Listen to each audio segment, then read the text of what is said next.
पीले दांत वाली बहू। रंजना कभी ब्रश नहीं करती थी। उसे कितनी बार उसके माँ बाप ने डांटा, लेकिन उसका कोई असर उस पर होता ही नहीं था, जिस कारण से उसके दांत पीले पीले हो जाते हैं।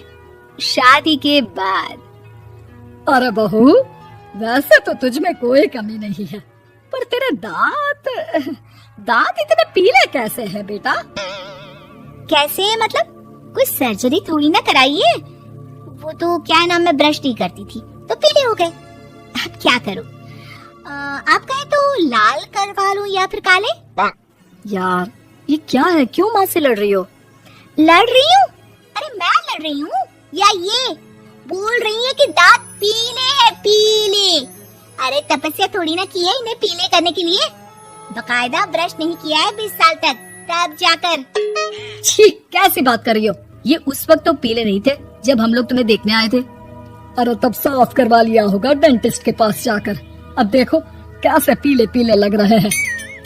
रंजना सास की तरफ गुस्से से देखती है।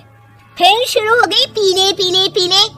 अरे पीले तो तब भी थे जब मेरे हाथ का रसगुल्ला उड़ा उड़ा कर खा रही थी और बोल रही थी, लड़की नहीं गुणों का खजाना दे रहे भाई साहब आप।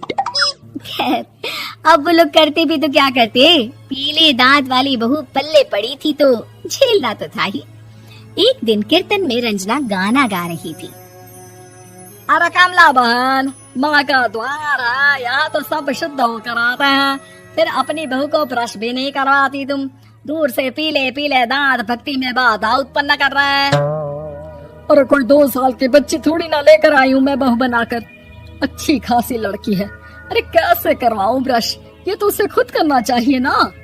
अब माँ बाप तो इसके जैसे तैसे निपटा दिए, ये नहीं सोचा कि सास कैसे संभालेगी। सास बहू को लेकर घर आ जाती है, लेकिन सोच लेती है कि अब इसे लेकर कहीं नहीं जाएगी। अगले रोज बहू कहती है, अरे क्या हो गया, मंदिर नहीं जाना क्या? कीर्तन का वक्त हो रहा है। मेरी मधुर वाणी से कान्हा जी जागते हैं और सोते हैं। आप तो जानती है ना उनकी भक्ति में कितना मन लगता है मेरा।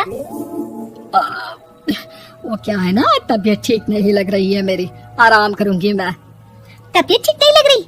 अभी तो मिथुन के गाने पर नाच रही थी आप, और अब बोल रही है कि तबीयत ठीक नहीं लग रही। अरे भक्ति में मन लगा लो सासू माँ, ऊपर जाना है, क्या मुंह दिखाओगी आप? हाँ? सास को बहू की बात पर गुस्सा आ जाता है। मैं क्या मुंह दिखाऊंगी, इसकी चिंता तो ना कर, समझी?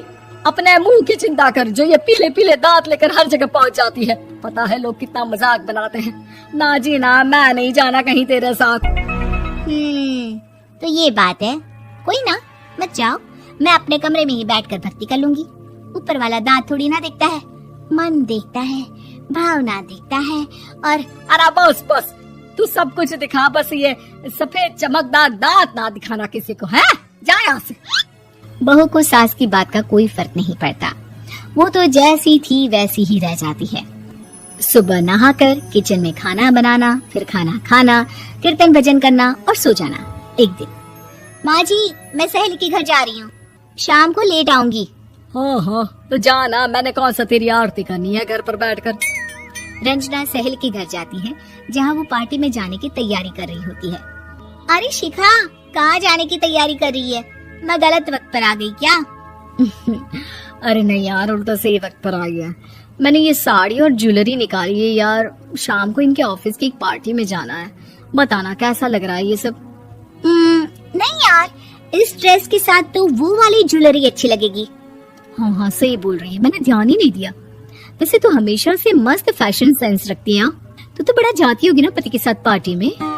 रंजना कुछ नहीं बोलती, बस सोचती है कि यार काश ये बात सही हो जाती, पर मैं क्यों नहीं जाती पार्टी में? क्या इन लोगों की कोई पार्टी होती नहीं होगी? रंजना घर आती है और रात में पति से सवाल करती है, एक बात बताइए, आप मुझे किसी पार्टी में क्यों नहीं ले जाते? क्या आपके यहाँ ऑफिस में पार्टी नहीं होती? पति बेचारा क्या कहता कि दांत पीले हैं तुम्हारे इसलिए। अरे कोई पार्टी होती नहीं हम लोगों के ऑफिस में, तो कहाँ से लेकर जाऊं? और मार्केट, मॉल, कहीं वीकेंड घूमना, कहीं तो। अरे यार सारे हफ्ते में एक छुट्टी मिलती है, तो सोचता हूँ कि आराम ही कर लूं। क्यों? रंजना मन मार के रह जाती है। पहले कभी सास के साथ मंदिर जाया करती थी, लेकिन वो भी सास ने ले जाना बंद कर दिया। घर बैठी बैठी रंजना बोर हो जाती है। तभी उसे आइडिया आता है और वो मायके जाने का सोचती है। सासू माँ, 2 दिनों के लिए मम्मी के घर जा रही हूँ। अच्छा अच्छा ठीक है, आराम से जा।